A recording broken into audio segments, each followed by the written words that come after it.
Bonsoir à tous, nous sommes ensemble pour notre émission politique avec notre invité du soir, Rosan Roseduel, donc, qui est candidat dans la première circonscription. Il est aussi un élu de la ville des Abîmes. Et puis ça va un petit peu plus loin, Rosan Roseduel, bonsoir. Bonsoir. Oui, vous n'êtes pas qu'aux Abîmes. Oui, bien sûr, je suis vice-président de Cap Excellence depuis 2008. Donc je suis en charge de l'espace, de l'aménagement de l'espace communautaire. Et bien sûr, conseil départemental chargé du sport et de la jeunesse depuis avril 2015. Voilà. Rosan Roseduel, alors c'est vrai que ça fait très longtemps que vous vous êtes décidé à participer à cette élection avec le soutien de votre parti, le PPDG, mais aussi du mouvement Abimi et la Frappe. Vous êtes donc le candidat du député sortant, oui, Éric bien Jalton. sûr. Bien sûr, je suis le candidat du député sortant, Éric Jalton, président de la Frappe, président de Cap Excellence et maire de la ville des Abîmes. Depuis le mois de février 2016, j'ai été désigné par les militants de la Frappe, plus de 70%, pour être leur candidat. Et depuis ce jour, eh bien, je suis en campagne électorale, je suis sur le terrain, je rencontre l'ensemble de mes compatriotes sur Marie-Galante, sur Pointe-à-Pitre, sur les Abîmes, sur Morne-à-l'Eau. Et je peux vous dire que c'est une candidature qui suscite beaucoup d'enthousiasme et qui suscite également beaucoup de soutien. La preuve en est, lorsque la Frappe m'a désigné pour être leur candidat, eh bien, quelques semaines après, eh c'est le PPDG, présidé par Jacques Bangou, le maire de Pointe-à-Pitre, premier vice-président de la Cap Excellence, eh bien, c'est le PPDG qui s'est prononcé favorablement à ma candidature. Je reviens d'une réunion à Pointe-à-Pitre avec des aînés à Mortenol. Vous voyez, bien que je suis sur le terrain, je fais mon job, je vais à la rencontre. Je n'ai pas la prétention que tout le monde me connaît, donc je vais me présenter. Je dis que je suis candidat à ces élections présidentielles. Je porte également le projet. Et bien sûr, après les Abîmes, après Pointe-à-Pitre, eh bien, c'est à Morne-à-l'Eau que je me suis retrouvé avec ma suppléante, Sabrina Kazako Garès, qui est une élue municipale de Morne-à-l'Eau, qui fait partie de la majorité municipale de Morne-à-l'Eau, dirigée par Philipson-Francfort. Elle a toute la confiance du maire Philipson-Francfort. Et bien sûr, beaucoup d'élus de la majorité municipale, dont la première adjointe, sont Nous aurons le temps d'y revenir ultérieurement, Rosan Roseduel. Maintenant, aux Abîmes, il y a quand même plusieurs candidats, mais au-delà, dans la circonscription, on peut dire qu'il y a pléthore de candidats. Alors, est-ce que c'est dérangeant? Non, non, pas du tout. Vous savez que ça fait partie de la démocratie. Tout le monde peut se présenter aux élections législatives dès lors qu'ils remplissent les conditions. Le fait qu'il y ait plusieurs candidats, ça montre qu'il y a beaucoup d'énergie, beaucoup de talent certainement dans notre société. Je crois qu'il faut qu'ils s'expriment, il faut que chacun vienne devant la population, explique dans la vérité, dans l'objectivité, son projet pour la circonscription, et c'est ce que je fais tous les jours avec mes amis, avec le député maire des Abîmes, avec Jacques Bangou, avec des élus de Morne-à-l'Eau comme ceux de Marie-Galante qui m'accompagnent régulièrement. Et donc, moi, je rencontre toutes les coopérations, j'ai rencontré les jeunes, je rencontre les aînés, j'ai rencontré il n'y a pas longtemps les pêcheurs de Loricisque ainsi que les pêcheurs de Vieux-Beau. Vous voyez que je suis en mouvement. Vous êtes sur le terrain. Je suis sur le terrain. Vous serez face quand même à plusieurs candidats, c'est vrai, mais face d'ores et déjà à un candidat investi par le président récemment élu, Emmanuel Macron. Alors, est-ce que ça vous rendra la tâche plus difficile? Non, vous savez qu'aucune élection n'est gagnée à l'avance. Toutes les élections sont des élections compliquées, difficiles. Personne ne connaît le résultat à l'avance. Moi, tout ce que je peux vous dire, c'est que moi, j'ai l'investiture locale, à savoir celle du député maire des Abîmes, Éric Jalton, celle de Jacques Bangou. C'est une investition, des investitures qui sont locales, qui sont, et le PS dans tout qui cela sont localisées. Le PS a ses candidats dans des circonscriptions. Le PS est un grand parti politique qui a toute la légitimité de présenter des candidats dans l'ensemble des circonscriptions. Pourtant, on a vu le PS, on va dire, bien impliqué dans certaines élections, on se rappelle, des élections départementales, régionales, etc., où le PS disait oui, nous sommes sur le socle de la gauche, alors nous ferons, là où il y aura un candidat PPDG, il n'y aura pas de candidat PS, nous ferons ensemble et nous essaierons d'aller dans l'unité. Aujourd'hui, il n'y a plus de socle de la gauche, c'est du chacun pour soi. Non, je crois que le secours de la gauche, le fond existe. Après, lorsque c'est possible, on le fait. Lorsque ce n'est pas possible, on ne le fait pas. Mais l'idée, c'est qu'on puisse se retrouver par la suite. Je crois que chacun doit pouvoir s'exprimer. Nous avons des différences, nous devons pouvoir exprimer nos différences. Ensuite, l'heure arrivera où on va rassembler ces différences pour en faire une chance pour notre circonscription. Aujourd'hui, est-ce que nous vivons une révolution politique? Parce que, vous savez, quand on parle de système de parti, quand on parle de ligne politique, ça avait un sens il y a quelques années. Aujourd'hui, non. Non, vous savez que je pense qu'il faut se rendre compte avec l'élection d'Emmanuel Macron, avec la nomination de Premier ministre Édouard Philippe, un ministre issu des rangs de la droite, avec toute cette recomposition politique qui se déroule en métropole, cela a forcément des impacts sur notre société. Donc, il y a nécessité de revoir, j'allais dire, l'engagement politique, il y a nécessité de revoir, j'allais dire, toute cette recomposition. Et donc, nous devons pouvoir nous adapter à ces nouvelles situations. Nous ne pouvons plus faire de la politique comme on le faisait avant. Avant, les électeurs, les jeunes électeurs avaient comme référence soit l'école ou soit les parents. Maintenant, vous savez, avec les moyens technologiques, le candidat aux élections présidentielles s'adresse directement à l'électeur. Je veux dire, lorsqu'on a vu l'élection de Nicolas Sarkozy, à l'époque, en 2007, n'avait pas besoin de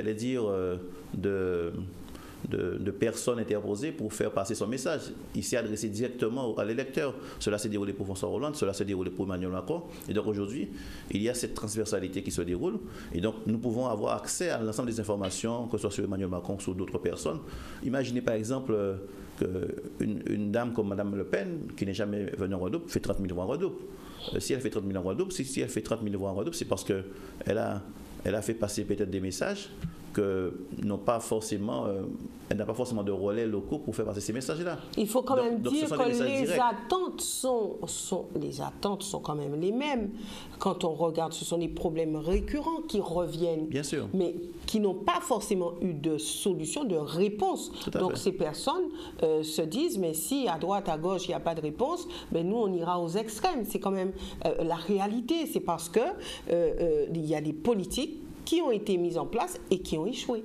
Ah ben bien sûr, je partage tout à fait cette idée que les politiques publiques qui ont été appliquées jusque-là n'ont pas toujours pu atteindre les objectifs fixés. Non, on n'a pas eu les résultats escomptés, que ce soit au niveau économique, que ce soit au niveau social. Vous imaginez qu'aujourd'hui, nous avons une situation économique dramatique, des entreprises qui ferment leurs portes. Vous avez 30% des enfants qui commencent à aller à l'école et qui n'arrivent pas en 6e. Vous avez pratiquement 45% de la population qui sont dans une situation d'illettrisme, j'allais dire, renforcée. Vous avez un taux de chômage de près de 30% qui touche 60% des jeunes, des femmes en particulier, des femmes également. Vous avez des aînés qui vivent avec une modique somme de 200, 300 euros alors que le minimum vit c'est de 800 euros. Il y a des situations dramatiques dans notre pays. Vous avez des appartements qui sont scellés toute la journée par des huissiers qui font leur boulot parce que, voilà, vous avez des bailleurs qui ont près de 10 millions d'euros de dettes à l'extérieur par rapport aux locataires. Donc, il y a une situation dramatique dans notre pays et je pense que l'heure est arrivée pour qu'on puisse poser réellement les problèmes. Et cela nécessite, bien sûr, que des politiques, j'allais dire, qui ont le sens de l'intérêt général, puissent être aujourd'hui aux commandes de ce pays, puissent postuler sur des fonctions importantes. Alors, comment identifier les élus qui ont le sens de l'intérêt général? Mais vous savez, je pense qu'il faut observer attentivement les élus, il faut leur demander des comptes. Vous savez, un élu qui prétend aujourd'hui vouloir aller à l'Assemblée nationale, il faut qu'il ait montré à plus B qu'il a déjà réalisé des choses. Je veux dire, un élu ne peut pas venir comme ça et vous dire que je veux être député ou je veux être sénateur ou je veux être président de région. Il faut quand même avoir démontré, de par son passé, de par son parcours, de par ses expériences, peut-être en tant qu'élu municipal ou qu'élu régional ou général, qu'il a pu réaliser un certain nombre de choses, qu'il a pu porter des dossiers. Et c'est mon cas. Moi, j'ai porté le dossier de la rénovation urbaine, j'ai porté le dossier de l'intercommunalité. Si aujourd'hui, on parle de schéma départemental de l'intercommunalité, c'est parce que je suis le rapporteur auprès du préfet et j'ai mis en œuvre ce schéma départemental de l'intercommunalité. Si aujourd'hui, on parle de Cap Excellence, on parle de Riviera du Levant, on parle de la communauté du Nord Grande Terre, du Nord Basse Terre, du Sud Basse Terre, etc. C'est parce que j'ai été présent avec les élus, bien sûr, au niveau de la commission départementale de l'intercommunalité. Alors aujourd'hui, on mettre en place le schéma. Effectivement, on parle beaucoup de compétences. Alors que mettre derrière ce mot compétence? Derrière le mot compétence, il y a trois choses. Il y a le savoir, il y a le savoir-faire et il y a le savoir-être. Vous savez que ceux qui travaillent sont des hommes et des femmes humbles, qui font preuve d'humilité, qui font preuve d'objectivité, qui prennent de la hauteur et qui font preuve de maturité politique. C'est cela, c'est ce que j'appelle la compétence. Pas des hommes et des femmes qui écrivent des tracts toute la journée, ou bien qui salissent les uns les autres. Alors justement, pour parler de cas précis, Rosan Rosuel, aux Abîmes, il y a beaucoup de tracts qui circulent, plus que dans aucune autre commune, d'ailleurs vous concernant. Ah mais bien sûr, vous imaginez bien que ce n'est pas moi qui écris, je ne veux pas écrire des tracts sur moi. Donc non, ça serait le comble. Mais on peut facilement identifier, en tout cas ceux qui écrivent les tracts, ce sont les adversaires qui écrivent les tracts. Voilà, ils n'ont que ça pour faire comme message passé, c'est ça. Ils écrivent des tracts, ils écrivent des choses sur moi. On parle de mon épouse, on parle de ma famille, on parle de ma mère. Voilà, on parle d'Éric Jalton, on parle du personnel communal. Vous savez, c'est pas comme ça qu'on va pouvoir réussir. Et moi, je vous dis, il y a trop de personnes dans ce pays-là. Et en particulier, il faut pas, je veux pas, je vais le nommer, M. Olivier Servat, utilise la souffrance des gens pour asseoir un pouvoir politique. Ce n'est pas acceptable. Ce n'est pas acceptable qu'on aille voir des jeunes et qu'on leur propose un studio d'enregistrement. Ce n'est pas acceptable qu'on puisse proposer du boulot aux uns aux autres. Ce n'est pas acceptable qu'on puisse organiser un show artistique et qu'on dise aux gens, vous venez, mais vous devez présenter votre carte électorale. Cela n'est pas acceptable. Ah, vous avez des preuves sur ça? Bien sûr. Mais vous savez, il suffit d'aller sur les pages Facebook, on voit bien. Olivier Servat va organiser un show artistique aux Abîmes, au Réseau, ça n'a pas marché. Eh bien, c'était marqué noir sur blanc, 2 €, présentation, carte électorale. Alors vous imaginez que pour entrer dans cette manifestation, il fallait présenter sa carte électorale. M. Servat est 3e vice-président du conseil régional. Vous imaginez, je me pose la question, est-ce que le président de région, Harry Chalus, est au courant de cela? Comment peut-on accepter quelqu'un qui soit 3e vice-président de la région, donc qui représente l'image de la Guadeloupe, qui est en jeu? Eh bien, il organise une manifestation et il dit, pour entrer, il faut présenter sa carte électorale. Alors s'il avait dit présentation de la carte d'identité, j'aurais pu comprendre en disant, bon, c'est pas pour les mineurs parce que c'était un show artistique avec les chanteurs de bouillon, mais je veux dire, présentation de la carte électorale, ça veut dire que quelqu'un, et j'ai eu 2 retours. Il y a eu quelqu'un de Petit-Bourg qui voulait venir à la manifestation. Mais lorsqu'il a présenté sa carte électorale, il votait à Petit-Bourg, on ne l'a pas laissé rentrer. J'ai eu quelqu'un de Bémaro qui voulait rentrer dans cette manifestation. Et on lui a dit non, tu ne rentres pas. Parce qu'il fallait présenter sa carte électorale, soit de Bronalo, soit de Pointe-à-Pitre, soit de Marie-Galante. C'était une manifestation réservée aux gens des Abîmes. C'était une manifestation réservée aux jeunes qui votaient dans la circonscription. Ce n'est pas acceptable. Où est-ce qu'on a vu cela? Dans quel pays avons-nous vu cela?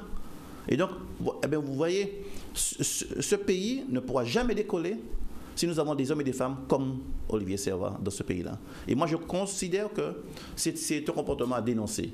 Et moi, je le dénonce, ce comportement. Ce n'est pas acceptable. D'accord? Parler sur un plateau de télévisé de ma famille, de mon épouse, ce n'est pas acceptable. Et cela s'est réalisé il n'y a pas très longtemps dans un débat télévisé avec lui. D'accord? Et donc moi je veux qu'on puisse élever le débat, qu'on puisse parler de choses sérieuses. Et vous n'avez jamais parlé de lui en mal? Pas du tout. Moi je le connais comme un candidat aux élections, c'est tout. Moi je le vois, je le salue, ça s'arrête là. D'accord? Nous sommes en compétition électorale, on verra le résultat le 10 juin et le 17 juin, mais les choses s'arrêtent là. Moi, si je veux débattre, je veux débattre avec lui, je veux débattre avec l'ensemble des candidats, mais sur des sujets sérieux, sur le vieillissement de la population, sur la jeunesse, sur le développement économique, sur l'emploi. Qu'est-ce que nous faisons pour ces jeunes-là? Qu'est-ce que nous disons à ces jeunes qui doutent, qui ont été déçus par la politique? Qu'est-ce que nous faisons avec ces aînés qui touchent que 150 € par mois? Qu'est-ce que nous faisons avec la loi sur le vieillissement, avec la loi sur le handicap, la loi de février 2005? Nous faisons quoi avec cette loi? Donc, vous dites, Rosan Rosuel, que de toute façon, aux Abîmes, il va falloir, avant l'ouverture officielle de la campagne, qui est le 22, il faut apaiser les choses. Moi, j'appelle à l'apaisement, forcément. De toute façon, nous, au niveau de mon équipe, celles et ceux qui sont autour de moi, nous ne rentrons pas dans ces histoires de cran-cran ou de trac, etc.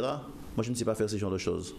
Moi, je veux qu'on puisse m'évaluer, qu'on puisse me juger, que la population me juge sur un projet, sur ma façon d'envisager les choses sur la première circonscription. Mais vous savez, aujourd'hui, où il y a eu l'affaire Fillon, on sait ce que ça a donné, où il y a eu le président de la République, Emmanuel Macron, qui parle beaucoup de probité. Il dit aussi qu'il va falloir justement faire une politique propre. Il va falloir des gens qui n'ont pas, entre guillemets, de casserole, des gens qui n'ont pas d'affaires pendantes, n'est-ce pas là, on va dire une nouvelle ère politique, n'est-ce pas là, un président qui veut justement donner une nouvelle image de la politique.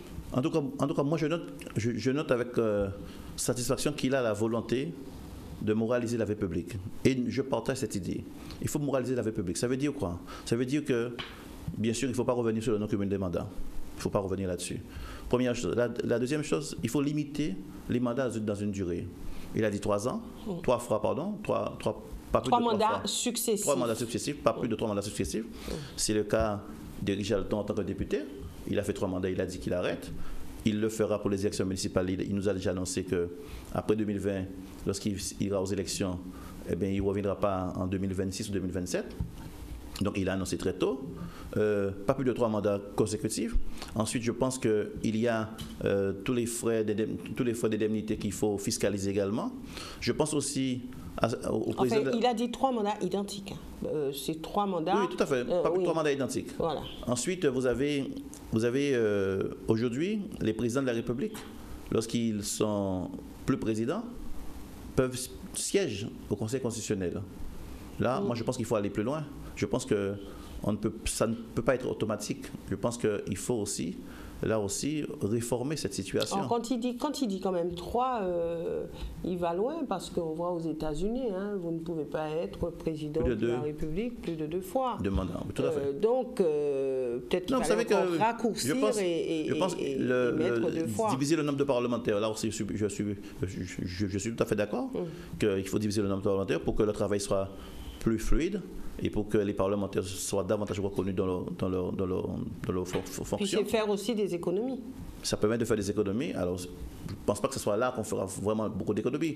Mais c'est quand même de l'économie qu'on pourra, en tout cas, de l'argent qu'on pourra renvoyer sur d'autres sujets. Oui. Non, je pense qu'il a la volonté de réformer, sous la loi de moralisation publique. Moi, je suis prêt à voter cette loi parce que je souhaite qu'il y ait plus de confiance entre les hommes politiques et la population. Mais je crois que cette confiance-là ne reviendra que si nous avons des hommes et des femmes qui ont le sens du pays, qui pensent au pays et qui veulent vraiment que le pays avance, qui ne se préoccupent pas d'une carrière politique, qui ne profite pas de la pauvreté, de la souffrance des gens pour asseoir un pouvoir politique. Mais quand on a goûté au pouvoir, on a envie d'y goûter encore et encore. Hein. Ah, vous savez que le seul pouvoir que j'ai, et encore, je ne sais même pas si c'est un pouvoir, c'est mon travail. Moi, je suis maître de conférence à l'université. Je me satisfais très bien de mon boulot. Mais je me dis, je ne peux pas rester insensible à ce que j'entends, aux personnes que je rencontre, à cette jeunesse qui en a l'impression qu'elle doute en permanence. J'ai envie de redonner confiance, j'ai envie de donner une partie de mon temps, même une grosse partie de mon temps, à ce pays, à cette jeunesse, à ces aînés, à ces pêcheurs, à ces personnes handicapées qui m'interpellent, ces aînés qui vivent difficilement leur vie, qui vieillissent très mal, tout cela m'interpelle. Et donc, je suis sensible à tout cela. Et donc, j'ai envie de donner de mon temps à toutes ces personnes qui souffrent, parce que j'ai envie d'être le porte-parole de celles et ceux qui souffrent dans ce pays. Merci Rosan Rostuel, merci d'avoir été sur ce plateau. De toute façon, nous vous retrouverons pour les débats au niveau de ces élections législatives, notamment dans le cadre de l'ouverture officielle de la campagne. Merci à vous et excellente soirée à tous.